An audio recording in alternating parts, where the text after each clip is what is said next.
5 seconds. This is the third meeting of the Central Advisory Board of Education since India attained her independence. It is now necessary, in the light of experience we have gained in the last 3 years, to consider carefully and dispassionately our hopes and plans for the education of free India in the coming years. It was but natural that after the attainment of freedom we should have considered ambitious programs for the expansion of our national education.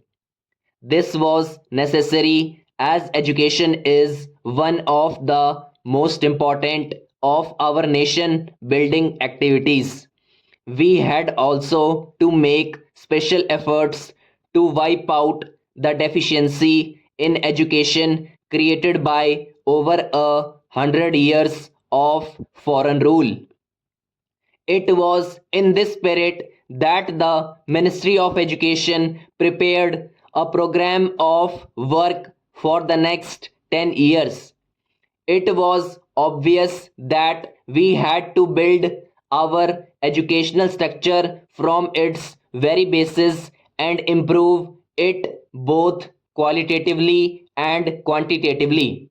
The number of our literates was and is lamentably low. Even the literacy that is imparted is not of the highest quality. In view of the demand for an all round expansion and improvement, it became necessary to fix an order of priorities so that our limited resources were not frittered away in attempting too many things simultaneously. You will remember that it was with this object in view that the Ministry of Education, with your general support, proposed that our immediate objectives should be four, namely: 1. The provision of basic education on a universal, free, and compulsory basis for all our school going children; 2. The provision of adult education in order to wipe out the colossal illiteracy of our masses; 3. Improvement and expansion of technical education in order to solve the problem of manpower for industrial and technical development; and 4. The reorganization and improvement of university education from a national point of view. The post war development plan laid down that it would take 40 years to implement a scheme of basic education and cost the nation a sum of rupees 8,000 crore at the rate of about rupees 200 crore a year.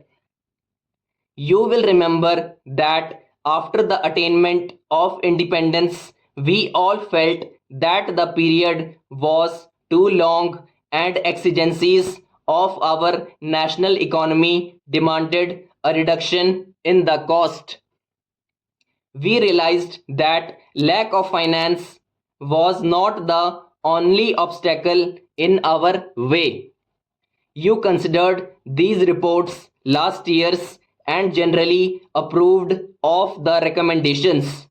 I agree with your views and feel that in the light of the modifications suggested, we may prepare our programs on the basis of cooperation between the state and the people so that the state may extend the necessary facilities and services on the one hand and the people on the other supplement on a voluntary basis the efforts of the state to improve our standards of technical education.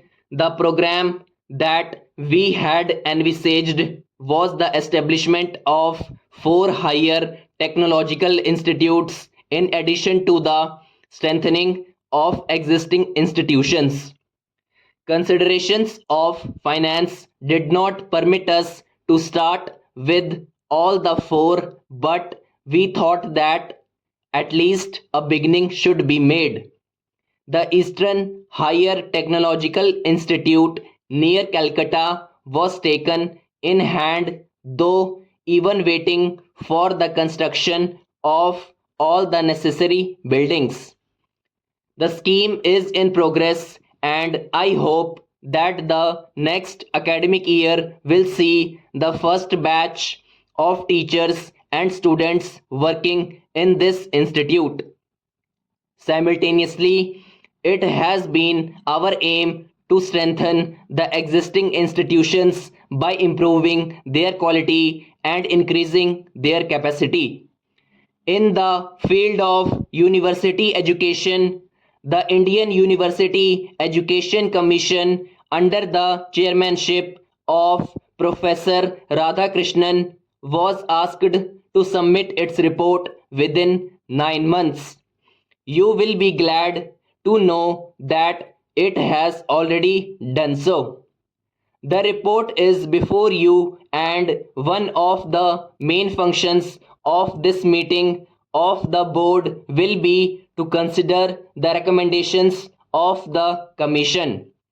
I have even, at the risk of some repetition, recapitulated these points so that we may be in a position to judge where we are.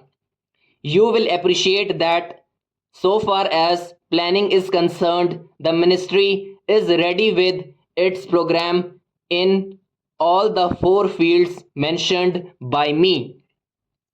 I would therefore like to draw your attention to the obstacle which stands in the way of their immediate implementation. You will remember that in 1947, the problem of refugees from Western Pakistan absorbed almost all the energy and a major portion of the finances of the nation. Therefore, there was no hope of adequate funds being available for educational expansion in the immediate future, but in spite of these difficulties, the budget for 1998-99 saw an increase in provision for education. During 1998-99, our scheme for educational reconstruction reached a suitable stage for implementation. It was my hope that the 1999-2000 budget would enable us to make a beginning with the program for the same now.